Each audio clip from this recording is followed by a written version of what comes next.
శరీరమందు పాపములను మోశాడనే మాట రాయబడింది.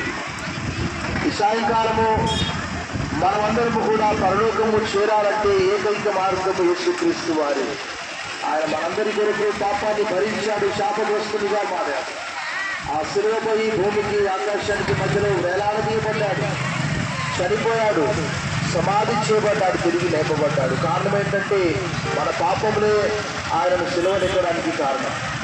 ఈ సాయంకాలము మా హృదయంలో ఉన్న ఈ సంతోషం మీతో కూడా పంచుకుంటున్నా.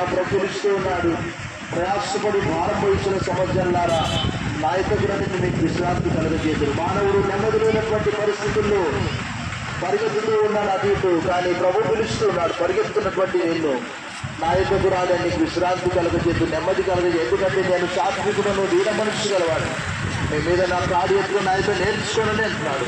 ఈ సాయంకాలం తప్పకుండా ప్రభువు మిమ్మల్ని ప్రేమిస్తున్నాడు. ఈ రాజుపాలెం గ్రామ ప్రజలారా, దేవుని వాక్యంలో రాయబడినది ఎలయనగా పాపం వల్ల వచ్చి జీవితం మరణం.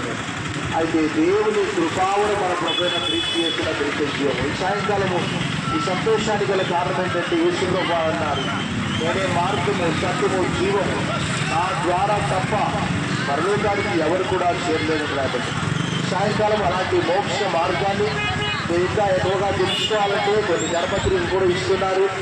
వారు కూడా ఆ కరపత్రికల ద్వారా తెలుసుకోవాలని, స్థానిక సంఘములను దర్శించాలని కోరుతూ ఈ రక్షణ సువార్త ఎక్కడో లేదు, మీ యొక్కకే వచ్చింది. సాయంకాలం మీ ముందుకే, ఈ గ్రామానికి, ఈ దుకాణం దగ్గరకు వచ్చింది. ఈ సువార్తను మీరు అంగీకరించాలని మా యొక్క కోరిక, ప్రార్థన.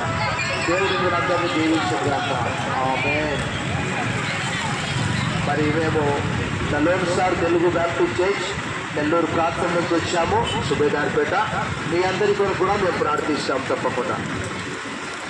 సర్వశక్తి గల దేవ, వినట వల్ల విశ్వాసం కలుగును, వినట క్రీస్తుని గురించిన మాట వల్ల కలుగును.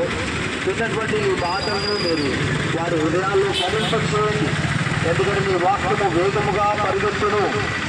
ఆయన తప్పకుండా ఈ వాక్యము ద్వారా అనేక మంది రక్షింపబట్టకు సహాయం చేయమని, ఈ సువార్త ప్రకటించే ధన్యత మాకు దయచేసినందుకు వందనాలు చెల్లిస్తూ గ్రామ ప్రజలను ఆశీర్వదించమని యేసు నామములో ప్రార్థిస్తున్నాం తండ్రి.